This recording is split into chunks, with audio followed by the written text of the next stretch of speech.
Hello, how are you doing today? My name is Maggie, and I am an English teacher. Today, our live class is related to time. We're going to practice some phrases that you can use to talk about time. How is everyone doing today? Hello, how are you guys doing today? Last week, I was on vacation. The week before, I had my birthday, so I've had a busy month so far, but yeah, kind of getting back into the swing of things. And I hope everyone here is doing well, practicing your English on a Saturday. I don't know what I'm going to do after the class. I feel like I have to do. This morning I was doing cleaning in my house, and I feel like I have to do some more stuff like laundry because it's a very sunny day and I don't have a dryer, so I always have to take advantage of the sun in the winter because last week my clothes were taking so long to dry. So I actually went to a laundromat because I don't have a dryer. I had a slow morning. You guys, I don't normally go out on the weekends, but I had a friend's birthday, so I was awake later than normal, and then I felt like this morning I needed to do my routine. So for that reason, I was falling behind, because normally on Saturday I take care of my house and buy some things in my neighborhood. Anyways, okay. We're going to start with the topic, which is time phrases.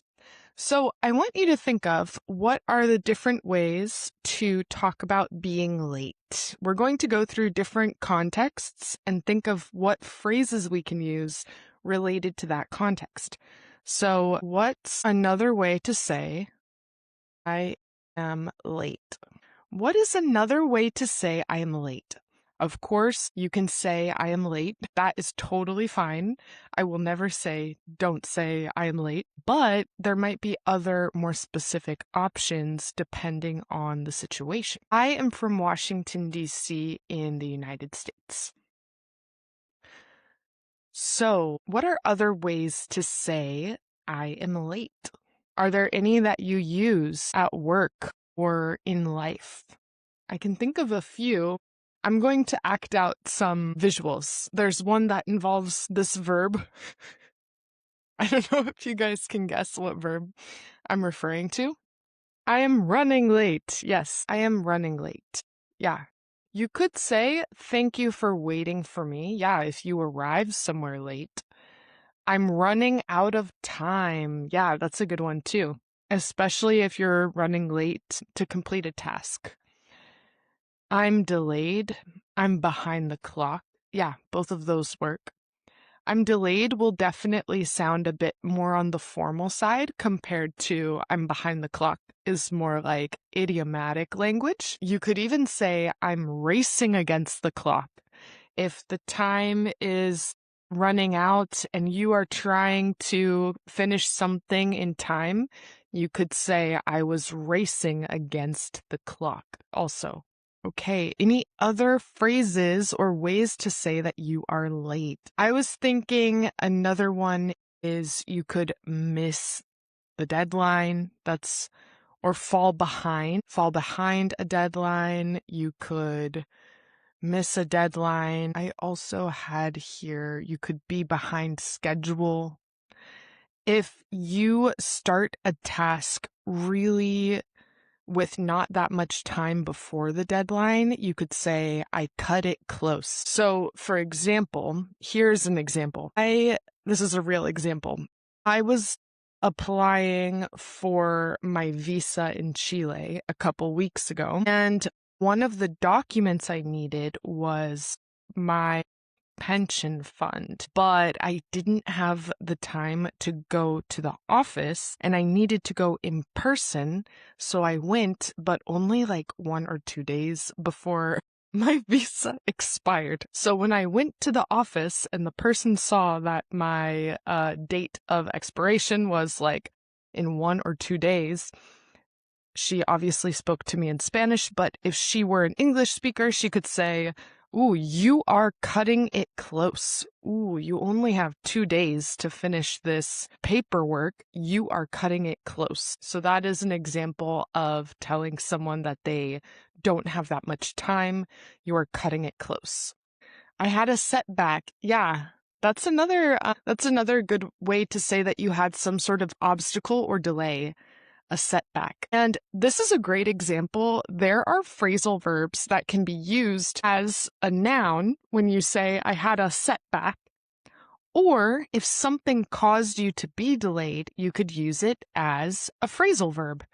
The traffic set us back 2 hours. So you can use set back as two separate words as a phrasal verb, or a setback as one noun. So that's one helpful way to remember phrasal verbs also. Okay, we're going to do the opposite. So how can you say that you are early?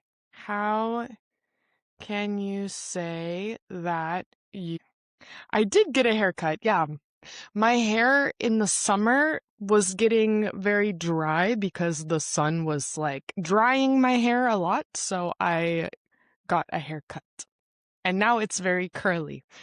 A holdup, yes, exactly. So the same thing that happens with setback also happens with holdup. So if you're taking a long time, I can say, hey, what's the holdup? What's the holdup? Why are you not here yet? What's the holdup? And then you can respond, ooh, traffic held us up, or traffic is holding us up. So hold up and set back are also both phrasal verbs that you might hear related to delaying someone. Yeah, both of those are also really great ways to describe being late. What's the difference between in time for something and on time? What is the difference between in time and on time? I'll try. On time is when you have plenty of time. In time is when you get there in the nick of time. Yes. Okay. Exactly. In time has this idea that you get to the place right when you need to. So, for example, if the bus leaves at 6 p.m. and I arrive at 5:59, I could say, ooh, I got here in time, just in time. That means like right before an event is to arrive at the exact moment. On time just means that you were not late. So on time could be early or the moment that something happens. So I would say on time is a more general category. It just means that you're not late. You could be early or in the moment you need to be. And then in time is only in the moment that you need to be. It's more specific that it was right before something else. That would be in time. Yeah, it's more exactly when something happens. So if we have a barbecue and I say, James got to the barbecue on time, it just means in general, James arrived not late. He maybe arrived early or at the same time as everyone else.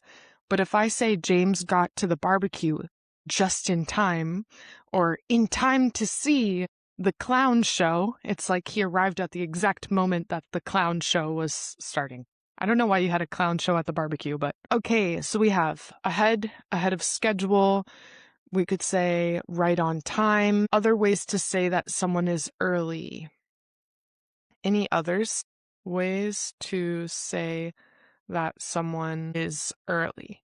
I think those are the main ones, like ahead, on time. If you leave a place before other people, you could say, oh, he got a head start, like he left first. Those are the main ones I can think of, but if anyone thinks of something else, you can write it in the chat. We're going to continue to the other topic, which is how can you describe time passing slowly? How can you describe time passing slowly? What are the ways or phrases that you can use to describe time passing slowly? I can think there are definitely a few phrases to talk about this. For example, if you are, related to time passing slowly, we have at a snail's pace. That's a good example. So, for instance, you could say the meeting was moving at a snail's pace. To take ages, the meeting was taking ages, or that took ages. That's also a great phrase. This one, I think what Karan said was for the previous one to take off.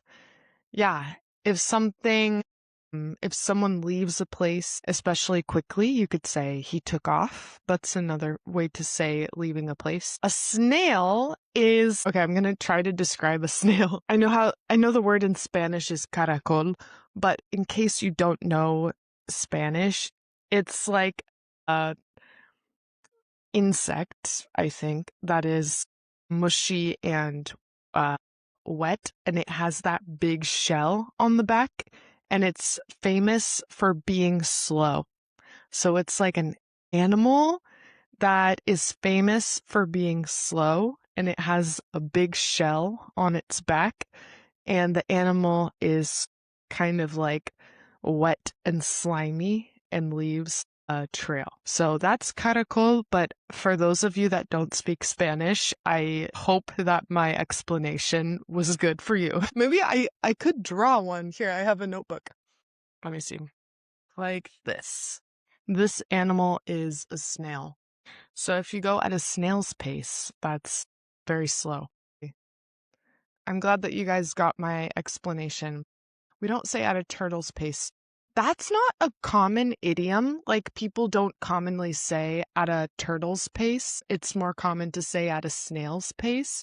However, if you say at a turtle's pace, everyone will understand what you're saying. So you don't only need to use idioms that everyone already knows. In some cases, it's fine to create your own ideas. So it's not like a recognized idiom, but it's something that if you said it, everyone would understand what you meant. At a snail's pace, it was taking ages. Another one that we have is time was dragging. So I have the example, time drags when you're bored. To drag, for example, if there's a really heavy bag of potatoes on the ground and I grab the potatoes and I pull, it's like to pull something slowly across the ground is to drag something. So another way to say that time is passing slowly is to say that time was dragging, because it shows that it's very heavy and moving very slowly. So time was dragging. It's the opposite of time was flying, right? So we have time was flying is that the time was moving very quickly. And then time was dragging means that it was moving very slowly in a very heavy way. And I want you to think, can anyone here think of an example of a time when time moves slowly? And you can use one of these phrases. So for instance, if you're thinking of time moves slowly when you're bored, you could say time drags when I'm bored. Or we also have the idea in English that a watched pot never boils.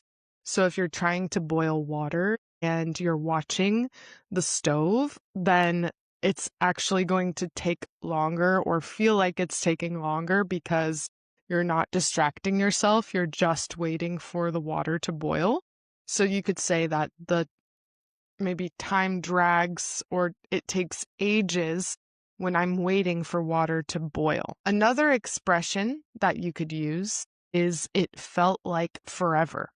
So, for example, if you are in an exercise class and you need to do a plank, you could say, I did a plank for 1 minute, but it felt like forever.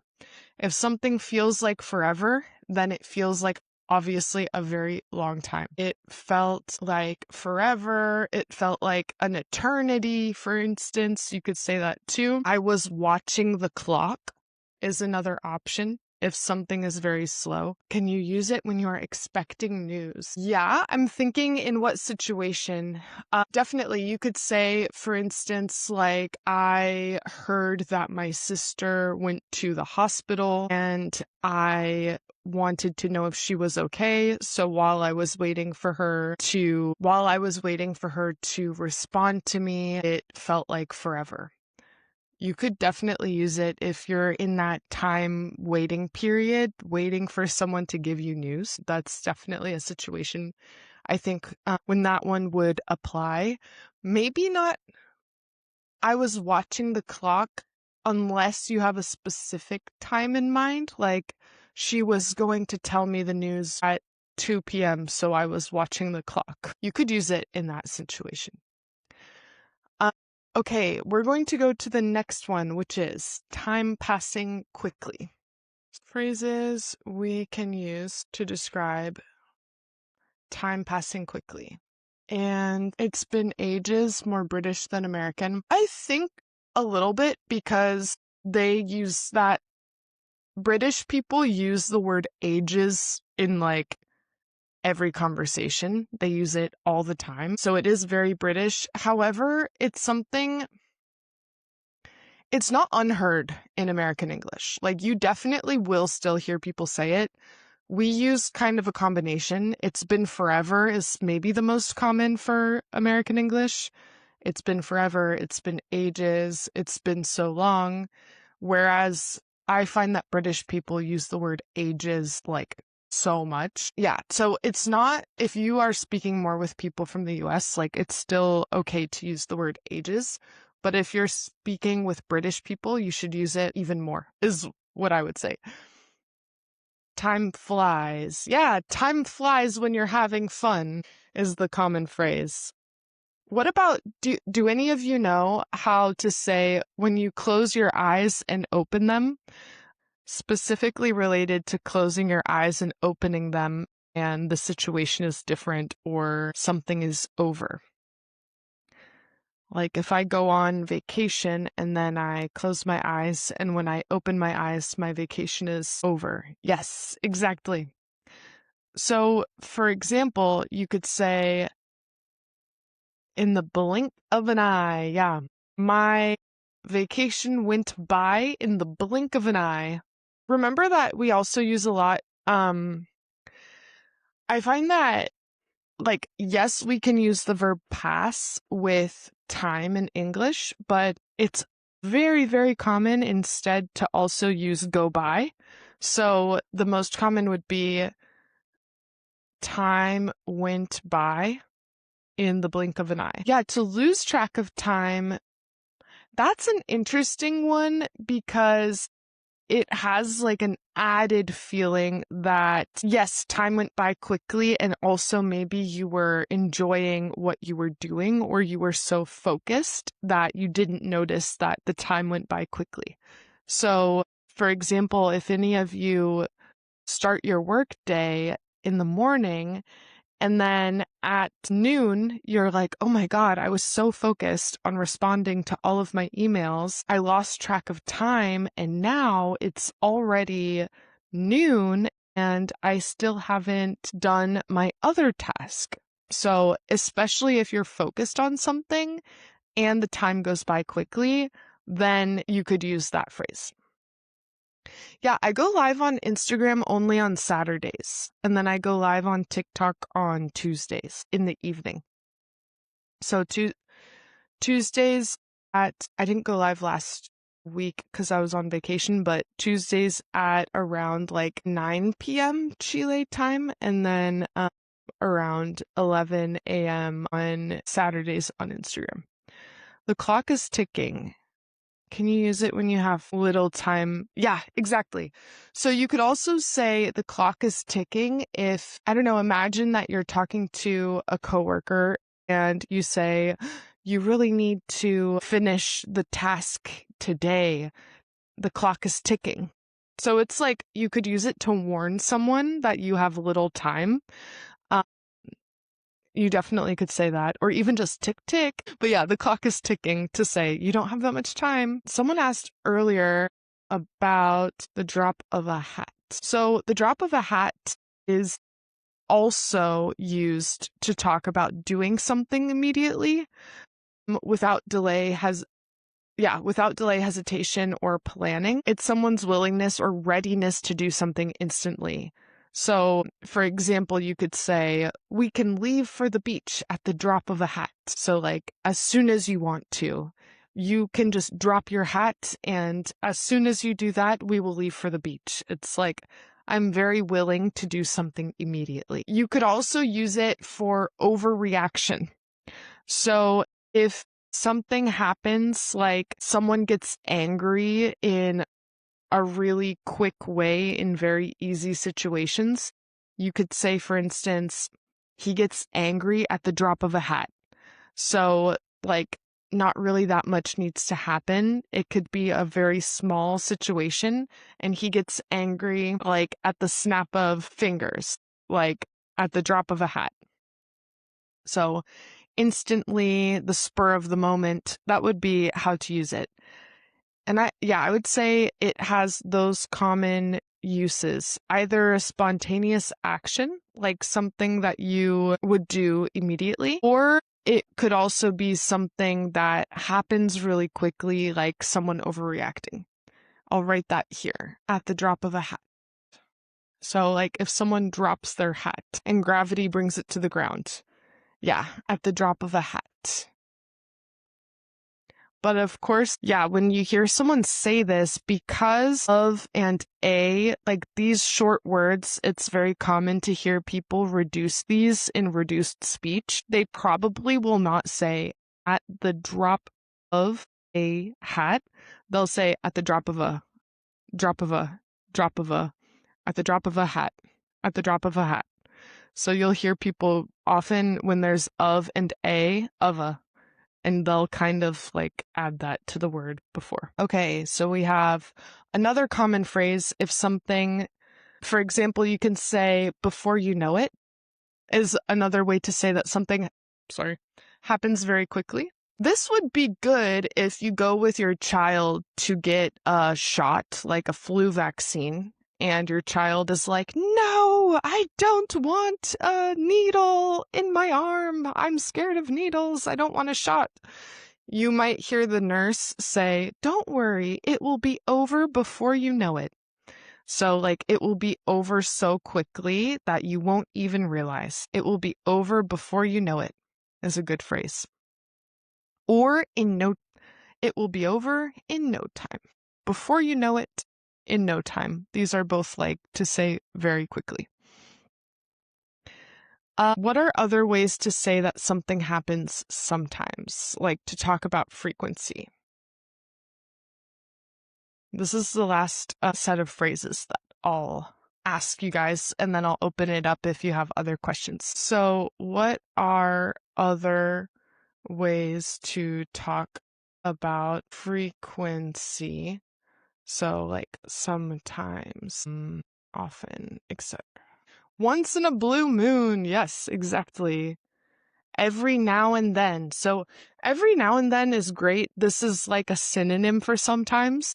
You could say, every now and then I remember my dreams. So, it's not something that happens every night. I'm not a person that remembers my dreams every single night, but every now and then I remember my dreams. Once in a blue moon is also a good one. That is like infrequently. Because what is a blue moon? A blue moon specifically is when there is a month during the year that has 2 full moons. So the most common thing is that a month will have only 1 full moon. But May, for example, this past month in May, there were 2 full moons, one at the beginning of the month and one at the end of the month. And so that's not so frequent.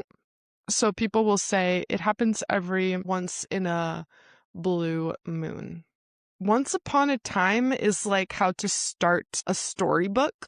So once upon a time, there was a princess in a castle. I would only use it in that sort of situation if you're being like dramatic to tell your life story. You could say like, once upon a time I was a child. But yeah, that would be how to use it. More like starting a novel or a story. Once in a while is also a great phrase. That's similar to every now and then, once in a while. Time and again, also. Every other day, week, month. Exactly. So that's a very useful phrase if you want to say like 1 week yes, 1 week no, 1 week yes, is every other week. If I could save time in a bottle. Ooh. That made me think of Christina Aguilera, Genie in the Bottle. Do you guys know those? Oh yeah, they're like those sand timers. In English, we call hourglass. Like where the sand goes down. That's an hourglass. And they call if someone has like a skinny waist like this, like, oh, she has an hourglass figure. I don't know if any of you have heard that before. Okay. Yeah, there's also the phrase every once in a while. I think that one hasn't. We said every now and then, every so often, every once in a while. All of these are great phrases for talking about sometimes. If you're a Spanish speaker, all three of these are like de vez en cuando. Every now and then, every so often, from time to time, every once in a while. It's been ages since I sang it a lot. Yeah, guys, sometimes the lives get musical. I don't know if anyone else is being blinded by the sun outside, but you could also say like on a regular basis, on a daily basis, on a monthly basis, on a semi-regular basis. Yeah, you could also say that. Okay. Did you have any other questions? So those were my time phrases. I think that is quite a long list, so I don't expect you to remember all of the phrases today, but hopefully you have at least another way to say that you're late, you're early, time is passing slowly, time is passing quickly, and sometimes or often. On a regular basis is something that happens regularly. So like on a blank basis is another way to say that it happens at that frequency. We talk on a daily basis is we talk daily. We exercise on a monthly basis is we exercise monthly. We pay our bills on a yearly basis is we pay our bills yearly. I don't know why I chose pay our bills for yearly and exercise monthly, because I feel like those are not the most common times or like frequencies for those activities, but time and again. Yeah, let me see. I think I have an example here of time and again. So in case you guys don't know this phrase, time and again, I'll pin this comment. So time and again is repeatedly, many times, usually with a hint of frustration, emphasis, or inevitability. Here are some different examples. So you could say, in everyday situations, time and again, I tell myself I'll go to bed early, and time and again, I fail. So it's something that you're doing kind of like over and over. She's reminded him time and again to lock the door. So this one is not really the same as sometimes. It's not talking about necessarily the frequency. It's more related to the repetition. Time and again, this app crashes right when I need it next. If you are frustrated, you could say, time and again, the company ignores the customer feedback, but you could also use it professionally, like time and again, we've seen that clear communication prevents problems. So it's basically another way to say repeatedly. And that's something you could use in a negative context, like time and again, I tell him to lock the door. Or it's something that you could use not in a negative context, but just to say, we repeatedly see evidence for this. So time and again, the sales reports show that customers prefer product A to product B. It's something that happens over and over. I would think of it like a synonym of over and over is time and again. Does anyone else have other questions? Someone before, and I can't find your message, but they asked about ways to say sorry. Does anyone here have a way to say sorry aside from just saying the word sorry? Ways to say sorry. There are formal ways and informal ways. So on the formal side of the spectrum, you might see someone say something like, "My sincerest apologies for the situation." But on the very informal side of the spectrum, you might see someone say like, "My bad, man." So both of these possibilities exist. I profoundly apologize, good sir. Okay, good sir. My bad. Yeah, excuse me. Especially if yeah, it can be used in different situations. Like if you want to get through a crowd, you might hear people say like, "Excuse me, sorry, excuse me, sorry." So remember that we use the word sorry in so many different contexts. Like, are you trying to get through a crowd? Are you apologizing because you offended someone? That might be a little bit different. I didn't mean to. I take full responsibility. Yeah, definitely. So if you're like trying to be accountable for your actions, or if you're like, "That wasn't my fault, I won't do it again."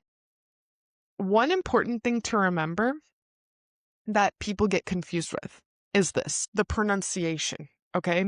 So the verb is apologize, similar to eyes, apologize. And the spelling of this verb, if you're speaking US English, it's apologize with a Z, and apologize with the S is the British spelling.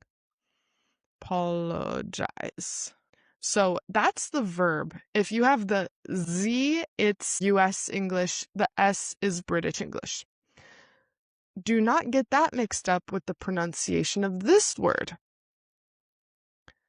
Apologies. So apologies is the plural noun of the word. My sincerest apologies, or I apologized several times, but he did not accept my apologies. So geez, like Jesus, is the plural noun, and jize, like eyes, is the verb. That's something that I have definitely heard a lot of people get mixed up with, especially if you are reading the British like the British spelling, because their spelling with the S is used in both. So I find that might be confusing for people. So apologize, apologies. In general, the verbs like energize, analyze, automize, those all use this pronunciation eyes. Geez, my apologies. Exactly. So it's similar to geez. Pardon. Yeah. Another way to apologize is with the word pardon. My bad, pardon. Sorry about that. I feel like those are the main ways to apologize. Let me see if it was my fault. Please accept my apologies. That's on me, you could say. Oops, that's on me. Like, that's my responsibility. That's on me. It's like another way to say that's my bad. If you're blaming someone else, you could say, "That's on you, my friend. You're the one at fault. That's on you." Exactly. G's and I's. Exactly. You could also say, like, "I'm truly sorry. I deeply regret hurting your feelings." That's like pretty formal. I deeply regret something. Oops, I did it again. I wouldn't do it again. Yeah. Yeah, the word sorry is very common because of multiple things. One reason is because we use it for various situations. If someone's family member dies, you could say, "I'm sorry to hear that." But also, you could say, "My condolences. I'm sorry for your loss." If you're trying to get through a crowd, you could say, pardon me, excuse me, let me just get by here, sorry. So for that reason, the word sorry is so common. We use it in a lot of situations. Another reason is we kind of overuse the word sorry in a lot of English-speaking countries. We say sorry a lot as kind of a social shield, like in order to smooth over social interactions. We're like, maybe if I bump into you on the street and I'm the one at fault, I could still say, "Ooh, sorry." Or like, if you bump into me on the street and you're the one at fault, you might still hear English speakers say, "Oh, sorry," even though they weren't the one at fault. Because people use sorry in a very automatic way to say like, oops. So yeah, you might even hear people say sorry more than they realize themselves, is my point. My sincere condolences. I beg my pardon. We normally just use I beg your pardon. If you don't understand someone or you're like, are you serious? Like, excuse me, come again. I beg your pardon. We don't use it to apologize. It's more like we want the other person to explain something to. So we don't say I beg my pardon. It's always I beg your pardon. Ways to say thank you. What are other ways to say thank you? We have I appreciate that. I'm grateful. Yeah. How's your new English for Work course coming along? It's doing well. I had the first English for Work course on Thursday, and I had 4 people join, and we practiced introductions. It went really well. I'm thinking of adding an earlier time because I've had people ask me about like if you're in Europe or another time zone wanting to join. So yeah, I think that is something that I'm going to probably try more. I find that people are motivated when there's like a specific objective that they have. And I've worked with a lot of people on getting jobs before. So I have some people that want to apply for jobs in English, and then other people who are working with English speakers and they just want to improve their skills. So it's going well. And I'm thinking of maybe moving towards that, like offering more English for Work classes. So yeah, thanks for asking.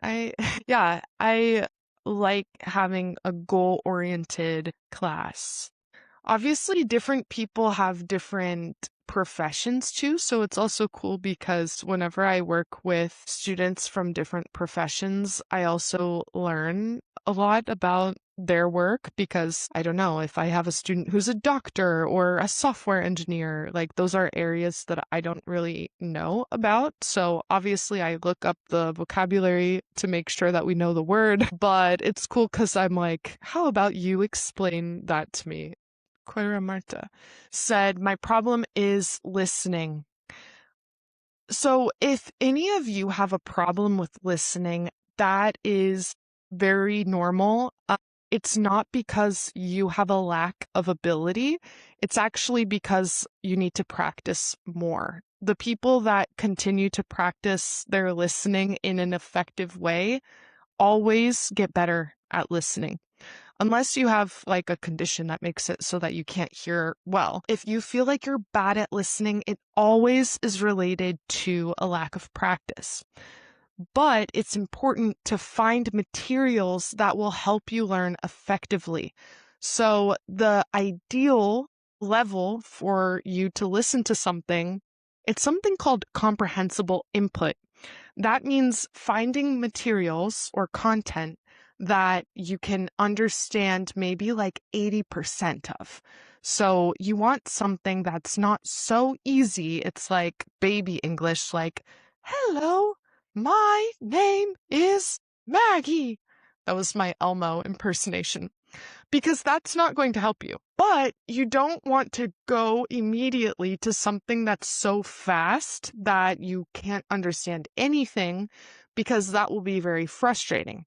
So the best thing to do is to find a podcast, for example, where you understand like 80%. There are so many podcasts for English learners. One of the ones that people recommend all the time uh, is this one called Listening Time.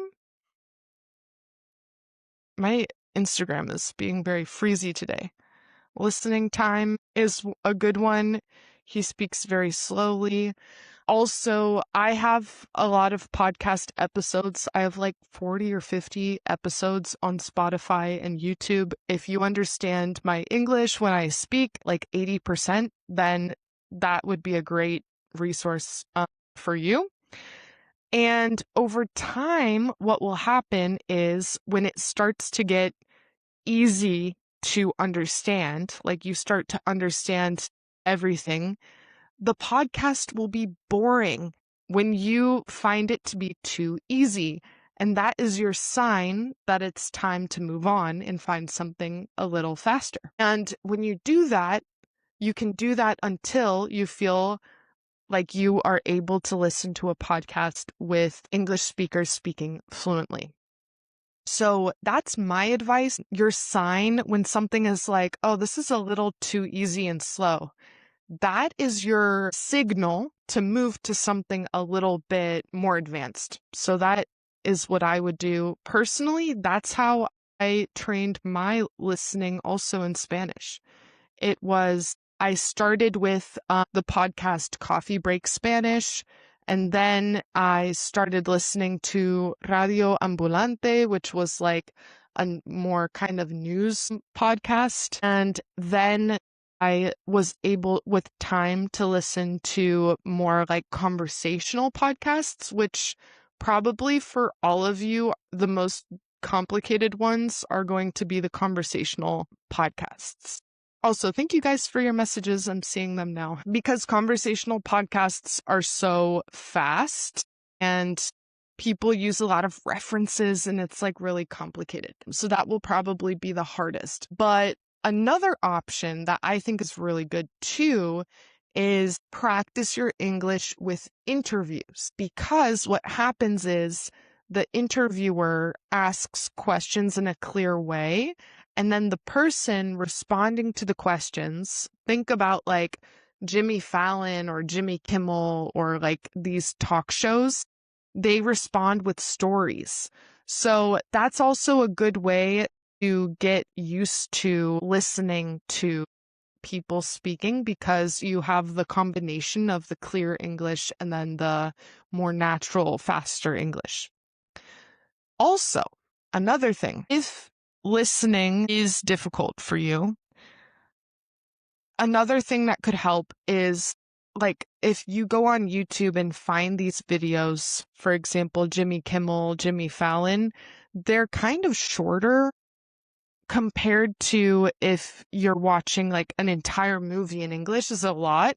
What could help as well is watching a video that's only 5 minutes and then watch it again. So sometimes people watch content that's too long and it's hard to go deep into the content when you're listening or watching something that's really long. It could be a better option to watch a 5-minute video and then watch it a second time. Another option there is watch with no subtitles, then watch with subtitles, and then watch again with no subtitles and see if you're able to guess what the podcast is about or guess what the interviewer is talking about. Because if you always only rely on the subtitles, you're not going to be practicing your listening as much. So it's also good to get used to that uncertainty of trying to understand what people are saying without heavily depending on reading. And if you are like a super beginner in English, I don't expect you to just listen and understand everything. But if you're a person who has been studying English for a very long time, you can read well in English, and you feel like your listening is just not at the same level as your other skills, and you need to listen to native speakers in real life, really try to remove the subtitles and only practice with your listening, because you're maybe depending too much on reading. Because what happens when you're just listening is your brain is recognizing the words instead of being shown the words, which is what happens with reading. So it depends on your level. I'm not recommending this for people that are super beginner, but if your listening specifically is really behind compared to your other skills, I would try not using subtitles and try to listen to something that you understand like 80% just with your ears. You can go and read the transcript after, but try to focus more on your ears to start. That would be my advice. And work your way up gradually. Yeah. I think movies and podcasts are good. I think it really depends on your level. Something that happens though is when you reach a level where you can understand people in movies and like you can understand native speakers speaking at a regular pace, that normally happens when you're like B2, C1 level, is when you'll start to feel like, oh, I can understand more just normal content and not things that are slowed down for learners. You're going to notice that you're able again to feel a big improvement in your English because you're going to be able to consume a lot of content. So that's very motivating. It's difficult to get there, but when you do, it's very motivating. Conversational podcasts, it really depends on your level. If you have a more intermediate level, for example, there's one called Coffee with Gringos that I think you could probably, I think Coffee with Gringos is good if you have a more intermediate level. Like you want something, it's not too long. I think some of the episodes are like 15 minutes, 20 minutes in total, and the conversations that they have are pretty understandable. So that could be a good one if you're intermediate. If you're more advanced, I personally really like the podcast that I'm listening to with Amy Poehler, which is The Good Hang, if you're more advanced, with Amy Poehler. Or another one is, I like this one, Normal Gossip, where they share different gossip stories to each other, and that one's fun too. My voice is going down into my stomach or a bit robotic. If your voice is robotic, it could also be maybe you're speaking a little monotone. I would say if your tone of voice is monotone, I would recommend shadowing practice. So imitating someone's tone of voice would be my recommendation. And even if it's difficult to imitate their tone of voice, practicing humming can work. So like when you listen to someone and they're like, here are my here are my tips. And you're like, paying attention to the melody and the tone of how people talk. But I guess it depends on what they mean by robotic. Okay, I'm gonna finish, but one last question was, can you say something hard for us to understand? I am going to speak really quickly and see if you guys understand what I'm saying. Okay. All right, I'm gonna go, I think, wash the rest of my clothes and we'll see if I have any time to do anything else today. I was watching this TV series called Survivor, and I was talking to a friend about the series earlier, and it's a pretty good series, but I'm on season 8. It's been running for like 50 seasons, and season 8 is the first all-star season that they had, and there are quite a few people on there that ended up becoming like big personalities. There's this guy called Boston Rob, and his name is Boston Rob because he has this like really thick Boston accent. And that reminds me of my roommate from when I was in AmeriCorps, which is this program where you can go like to another side of the country and work. And I was working in a school and I was living with these people, these 4 people that were all kind of a little bit crazy. And I was only 18 at the time. And one of the people, she was like 22. She was from Boston. And I remember she was just like this whole trope, this stereotype of a person from Boston. And her personality was kind of strong, and she was like, "I'm from Boston, go Patriots!" And we would be like playing a board game, and she would get really like aggressive. And I remember that she would drink vodka with Crystal Light packets like mixed into the vodka as a mixer, and I always thought that that was like very strange. Okay, that's my hard to understand English. I might need to cut that last part out because I don't know why my mind jumped to gossiping. It's honestly difficult for me to talk quickly when I don't have a topic to talk about. Like if I'm in an interesting conversation, then I can talk quickly. But if I just have to make something up, I sometimes struggle to speak at a constant, fast pace.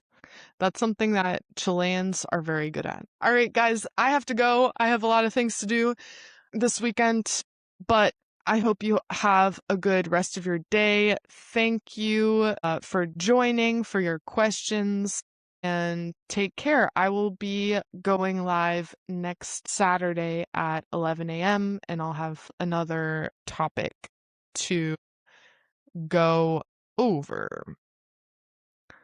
All right. Yeah. And if you guys understood my last speaking, that is great. If you did not, no worries. I pretty much don't really speak that fast anyway. So I was kind of pushing myself to speak fast. So don't feel bad if you guys didn't understand. I was like trying to speak faster than I even feel comfortable speaking.